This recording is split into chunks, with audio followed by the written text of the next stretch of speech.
Jadi Indonesia yang damai ini nggak lepas dari peran kitab-kitab yang datang ke kita, datang ke Indonesia. Misalnya arti kemenangan. Arti kemenangan itu tafsir yang datang ke kita. Ini yang paling terkenal kan tafsir Munir, karangannya Syekh Nawawi Al-Jawi. Itu beliau menyebut kemenangan umat Islam itu kemenangan logika. Logika bahwa alam raya ini dimulai dari satu Tuhan yang berstatus wajibil wujud.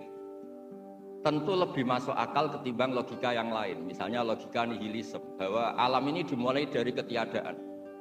Karena itu melahirkan satu teori ketiadaan menciptakan yang ada. Jadi nanti membingungkan. Ada teori al-adamu yakhluqu maujudan. Sesuatu yang enggak ada itu menciptakan yang maujud. Itu tentu enggak ketemu nalar. Ini saya baca ya, nanti di tasih Pak Kores. Awal makalah, saya baca Arabnya. Jadi yang pernah kuliah di Fakultas Syariah ini dosennya banyak yang santri saya ini, tapi nggak berani baca depan saya. Nanti kalau salah langsung dipecat sama Pak Rektor. Saya di sini itu mulai tahun 2000 sama Profesor Zeni. Dulu belum Rektor itu Pak Fatul Wahid. Tahu-tahu jadi atasan saya ini. Nggak bener, tapi nanti di akhirat atasannya saya lagi nanti. Karena yang bisa nyafaati itu orang hafal Quran itu. Jadi harus saya baca ya. Kata Syekh Nawawi, wa may yatawallallaha wa rasulahu walladzina amanu fa inna hizballahi humul ghalibun. Siapa yang mempertuhankan Allah, mengikuti semua aturannya Allah, seterusnya terus pasukan Allah itu pasti menang. Ini ikut Al-Maidah 56. Wa may yattakhidhum awliya fin nusrah fa innahum jundullah wa jundullah humul ghalibun ala a'daihim bil hujjah. Fa innaha mustamirratun abadan amma bisaulah wa daulah faqat yuhlabun. Jadi kemenangan umat Islam yang permanen itu kemenangan logika. Kalau kemenangan perang, kemenangan bernegara, kemenangan sosial, orang Islam ya pernah kalah. Zaman Nabi Sugeng saja pernah mengalami kalah periode Mekah. Ketika periode Madinah juga pernah mengalami kalah di peristiwa perang Uhud. Tapi kalah-kalah sosial ini tidak ada pengaruhnya dengan kalah secara logika. Logika bahwa alam ini dimulai dari satu Tuhan wajibil wujud tentu lebih mudah dicerna. Makanya beliau ngendikan menang itu ala a'daihim bil hujjah fa innaha mustamirratun abadan, karena logika itu yang abadi. Artinya gini, ketika kita secara sosial ekonomi kalah, mungkin secara apa kalah, meskipun kita tidak ingin kalah, tapi jangan pakai ukuran itu. Nanti jangan-jangan ketika kita kalah kaya sama nyuwun sewu non muslim atau kalah kaya sama yang sholat, buruhnya orang tidak sholat, yang sujud, buruhnya orang yang tidak sujud. Anda tidak perlu merasa kalah. Ketika Anda kerja dan tolabul halal, itu yang merintahkan Allah. Jadi Anda tidak pernah buruh di mata Allah, distatuskan tolabul halal, orang yang mencari apa? Halal, dan itu ibadah. Karena Islam hanya mengakui hukumnya Allah. Dulu Sayyidina Ali karramallahu wajhah pernah ajjaro nafsahu li Yahudiyan, juga pernah kerja di orang Yahudi. Tapi enggak merasa hina karena tolabul halal itu perintah Allah. Dulu Nabi pernah enggak punya uang. Alhamdulillah ditiru banyak umatnya, kalau enggak punya uang itu banyak alhamdulillah. Semoga jangan karena ingin punya uang ingin jadi dosen, berarti nyari jadi guru karena ingin punya uang. Semoga enggak jadi guru karena ingin ngajar. Nggih monggo niki tobat niki. Jadi walhasil terus akhirnya Nabi itu mau beli gandum lah atau makanan. Cara Indonesia mungkin beras. Cara Jawa itu ngutang. Terus kata orang Yahudi, jaminannya apa Muhammad? Nabi sempat bilang, ngendikan, saya ini dipercaya langit, masa kamu tidak percaya saya? Kata orang Yahudi itu menurut orang Islam, saya ini Yahudi. Walhasil Nabi terus rohanahu dir'an. Nabi menggadekan rompi perang sebagai jaminan kalau kapan-kapan tidak kuat. Ya muamalah sama orang Yahudi. Jadi intinya tafsir yang datang ke kita itu banyak cerita. Bahkan cerita fitnah min adzabil qabri itu ceritanya Sayyidah Aisyah itu didatangi dua perempuan Yahudi. Sayyidah Aisyah itu dermawan sekali. Ya memang orang-orang soleh itu jubila auliya wa ala sakha. Orang soleh itu pasti dermawan. Karena sering dikasih, terus si orang Yahudi, perempuan Yahudianya ini mendoakan semoga kamu diselamatkan dari siksa kubur. Sama sih ingat redaksi di kitab Bukhari. Walam an'am an usaddiqahuma, kata Sayyidah Aisyah, saya tidak nyaman membenarkan dia karena dua orang ini orang Yahudi. Setelah Nabi datang terus diceritani sama Sayyidah Aisyah, itu benar bahwa nanti memang ada adzabil qabri. Semenjak itu ada isti'adzah min adzabil qabri. Allahumma inni a'udzubika, seterusnya sampai min adzabil qabri wa min fitnatil mahya. Dan masih banyak lagi cerita-cerita sosial Nabi yang Nabi tertawa-tawa ketika orang Yahudi bilang nanti pas kiamat itu kan hancur semua Muhammad. Lalu orang-orang sudah mati diletakkan di mana? Pokoknya terus orang Yahudi cerita-cerita terus Nabi tertawa-tawa, fadhahika hatta badat nawajiduhu tasdiqan lima qalahul habru. Nabi tertawa-tawa, oh iya benar. Semenjak itu ada ilmu bersama bahwa kalau orang Yahudi, orang Nasrani cerita ilmiah itu la tusaddiquhum wa la tukadzibuhum. Kamu jangan ngambil sikap membenarkan, juga jangan ngambil sikap mendustakan. Kamu benarkan jangan-jangan pas yang muharraf, yang tipuan. Kamu dustakan jangan-jangan yang masih orisinil. Makanya secara ilmiah Nabi ngendikan la tusaddiquhum wa la tukadzibuhum. Intinya tidak ngambil sikap ekstremis itu juga ajaran tafsir yang sampai ke kita. Karena kita ini butuhnya menang fil hujjah. Dan Allah sering ngendikan di beberapa ayat, diantaranya tentu qul falillahil hujjatul baligh. Makanya di sini saya itu profesor sering ngaji di sini Pak Kures. Tapi entah lupa apa tidak, saya itu sering ngaji direktorat sama Pak Fathul Wahid. Harusnya sudah jadi kiai karena sering ngaji sama saya. Tapi kalau jadi kiai kan kata Profesor Zaini itu pernah cerita, kalau jadi kiai itu rezekinya agak jelas. Enggak per bulan dapat apa? Gaji. Makanya Pak Zaini pas ketua ini sayang Bu Ova enggak hadir karena beliau di Jakarta. Putri Pak Zaini sekarang yang jadi rektor di UGM. Itu ada ustadz latihan kiai itu jatuh di Indramayu. Pas itu beliau ketua wilayah itu Kemenak di Indramayu. Itu jatuh. Santrinya tuh susahnya bukan main. Tapi kata kiainya enggak apa-apa, masih. Ternyata yang dipegang itu salam tempel itu. Jadi badannya agak dipikir tapi masih. Karena dulu jadi kiai itu susahnya minta ampun. Makanya profesi ini sudah jarang yang mau. Kalau jadi kiai artis banyak yang mau karena makanya saya jadi kiai di UI itu sering istighfar. Jangan-jangan ini kategori elit sehingga hisabnya besar. Makanya saya ini termasuk kiai orisinil. Jadi saya dipaksa jadi kiai di sini tapi sering nggak mau karena saya ini kiai betul. Jadi kalau fasilitas banyak takut hisab. Kalau kiai enggak betulan, fasilitas banyak tambah seneng.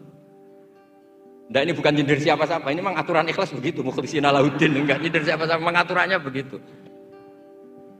Saya cerita di keluarga saya yang masih megang itu. Di pondok itu ajaran pertama itu tauhid. Dan itu mesti diajari sifat pertama Allah itu wajibul wujud. Wujud kita mbakok mukhalafatul lil hawadis. Dan mereka sering beri contoh. Kenapa tafsir Munir Bismillahirrahmanirrahim? Pertama yang diterangkan oleh tafsir Munir, Senawi Al-Jari. Kenapa Al-Quran dimulai dari ba?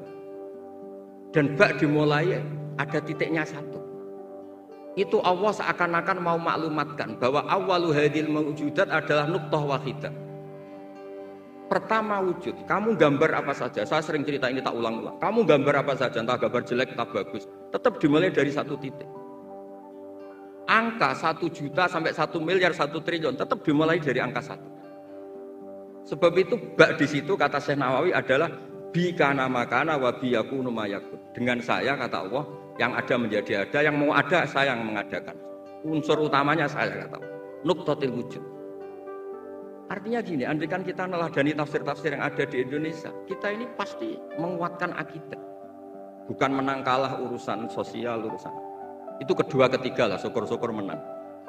Tapi kalau kita paksakan itu yang nomor satu, pasti kita sering kecewa. Tuh rektor UI itu mesti miskin tuh dibanding pengusaha-pengusaha Jakarta. Tuh kalau nggak terima, saya ini rektor Universitas Islam, masa kalah kaya kan repot nanti. Ini barokahnya qanaah, alhamdulillah nggak apa-apa. Ya jadi jelas ya di sini beliau ngendikan yang menang hujah itu fa innaha mustamirratun abadan. Logika itu mustamirratun abadan. Dalam kitab Fathul Bari syarahnya Shahihul Bukhari dijelaskan kemenangan umat Islam itu iltidza dan aklian. Kita punya akidah yang secara akal tuh nyaman. Coba Anda misalnya jadi muslim, Anda mungkin profesor, kayak alim, kayak top. Terus ditawari satu teori begini. Hadil maujudat khalaqahal adamu misalnya. Ini yang alam nyata ini, penciptanya adalah ketiadaan. Kamu pusing 7 keliling. Ini gimana sesuatu yang ada kok penyebabnya ketiadaan? Sebab itu dulu ada sahabat namanya Jubair bin Mut'im. Itu tokoh besar di kafir Quraisy. Saking tokohnya dia yang jadi utusan untuk membebaskan Asra Badrin, tawanan Badar. Pas dia nginep di masjid nunggu ketemu Nabi, Nabi pas sholat maghrib baca wattur wa kitabi mastur fi raqdim mansur. Didengerin sama dia sampai pada ayat am khuliqu min ghairi syai'in am humul khaliqun. Masa alam raya yang seluas ini kemudian diciptakan tanpa sebab yang ada? Atau kamu-kamu yang enggak mengakui Tuhan itu kamu pencipta langit dan bumi? Am khalaqus samawati wal ardh bal la yuqinun. Nangis dia. Nangis terus sungkem masuk Islam. Sampai ngendikan fakaan nama sudi qalbi. Sebagian riwayat kada qalbi ayatir, dengan logika yang dibangun Quran itu hampir habis, saya habis. Karena Quran sangat demokratis. Qul ara'aytum ma tad'una min dunillah aruni ma khalaqu minal ardi am lahum syirkun fis sama. Kalau Anda merasa jadi Tuhan enggak apa-apa. Tapi tunjukkan reputasi Anda. Apa Anda menciptakan langit bumi? Apa ketika saya bikin langit kata Allah kamu ikut urun? Saya sering cerita apa kamu ikut nyumbang semen pas saya bikin langit? Enggak kan? Malah sebagian ayat Allah ngendikan ma asyadtuhum khalqas samawati wal ardh. Mereka-mereka yang kamu tuhankan ketika aku bikin langit bumi, mereka di mana? Membantu saya apa kata Allah? Kok enak tahu-tahu jadi Tuhannya bumi, enggak ikut bikin, ikut jadi Tuhan. Itu habis Jubair bin Mut'im. Akhirnya masuk Islam. Artinya gini, ketika Islam belum kuat, masih banyak ashabis sufa yang miskin, mondok saja numpang Nabi. Itu hujahnya sudah menang. Makanya kata Syekh Nawawi, yang mesti menang itu hujah fa innaha mustamirratun abad. Ya dicicil aja satu aja ya, nanti kapan-kapan ketemu lagi. Terus ini yang agak rileks, ini yang spesial, saya itu jarang pergi sama istri saya gara-gara memang adatnya gitu. Saya karena suan Pak Kores tadi istri saya ikut karena Pak Kores juga bawa istri. Ini spesial betul. Biasanya saya agak pernah karena adat keluarga saya itu ya begitu. Ya jadi saya mohon semohon-mohonnya nanti Pak Kores bisa nerangkan panjang cerita. Jadi terus yang kedua ya dua aja lah dua. Ya ayyuhalladzina amanus biru. Di sini dijelaskan ala masyaqqatil istidlal fi ma'rifati tauhid wan nubuwah wal ma'ad. Wa ala masyaqqatil istinbatil jawab an syubuhati nahwil falasifah. Wahai orang-orang yang beriman, bersabarlah kamu. Di sini artinya sabar itu apa? Membuat logika yang mudah difahami banyak orang, kemudian orang itu mencintai Allah dan Rasul. Dulu itu ada orang Bedui. Ketika Imam Asy'ari berpendapat, iman yang diterima itu imanul mufakkir, bukan imanul muqallid. Enggak boleh taklid buta dalam iman. Terus ditentang banyak orang. Dulu zaman Nabi banyak orang Bedui imannya diterima. Kata Imam Asy'ari, coba kamu jalan-jalan di kampung. Ternyata orang kampung ketika ditanya, bima arafta rabbak? Kamu selalu ngurusi ternak, ngurusi sapi, unta. Lalu kamu tahu Tuhan kamu dari mana? Jawabnya orang Arabi ini, al-ba'ratu tadullu 'alal ba'ir wa atharul aqdam yadullu 'alal masir. Ada kotoran ya ada sapinya. Kalau ada bekas orang lewat ya pasti ada yang lewat. Ya, kalau ada makhluk itu pasti ada atharun min athari qudratillah ta'ala. Pasti ada bukti yang menciptakan. Itu ulama terus bikin logika. Lah yang saya sering cerita paling populer di kitab saya punya kitab namanya Nailul Ma'mul, karangannya Syekh Mahfud At-Turmusi, itu orang Indonesia juga. Beliau nukil dari cerita Imam Amudi, saya cerita di mana-mana. Imam Amudi itu gurunya Syekh Izzuddin bin Abdussalam, Sultanul Ulama itu punya guru namanya Imam Amudi. Itu senangannya ngajar matematika, bukan ngajar tafsir, ngajar matematika. Terus ketika beliau meninggal, muridnya tanya. Tadi Profesor Kures juga cerita mimpi, ini saya cerita mimpinya Imam Amudi. Ma fa'ala bika rabbuk, yang diperlakukan Tuhan kamu itu apa? Ada hanya pengajar matematika. Kata Imam Amudi, ternyata ketika Allah ketemu saya mengumpulkan banyak malaikat disuruh ngajar saya. Saya masih hafal teksnya. Istadilla ala wahdaniyati bi hadrati malaikati. Coba kamu terangkan cara menemukan saya bahwa saya ini satu di depan para malaikat. Kalau malaikat kan sudah tahu karena bawa aras, bawa surga neraka. Kata Imam Amudi, beliau ngendikan semuanya adalah. Beliau ngendikan angka itu 2, 3 sampai 1 triliun sampai berapapun, nisbatu dzalika ilal wahid nisbatul far'i ilal asli. Angka itu entah 2, entah 4, entah 1 miliar, 1 triliun. Dibandingkan angka 1 tetap namanya nisbatul far'i ilal asli. Tetap semuanya itu tabang dari angka 1. Fathabatal wahid jalla jalaluh. Maka yang mesti abadi, yang mesti ada adalah al-wahid jalla jalaluh. Allah senangnya bukan main. Loh ini lo pinter, enggak jadi malaikat sudah ngerti kalau saya ini satu. Nah, itu ya pinternya ulama. Isbiru ala masyaqqatil istidlal fi ma'rifatit tauhid. Nggih, clear ngoten mawon. Monggo niki kula saya bulbel karena saya niki anak buah Pak Wahid gawe. Monggo jenengan.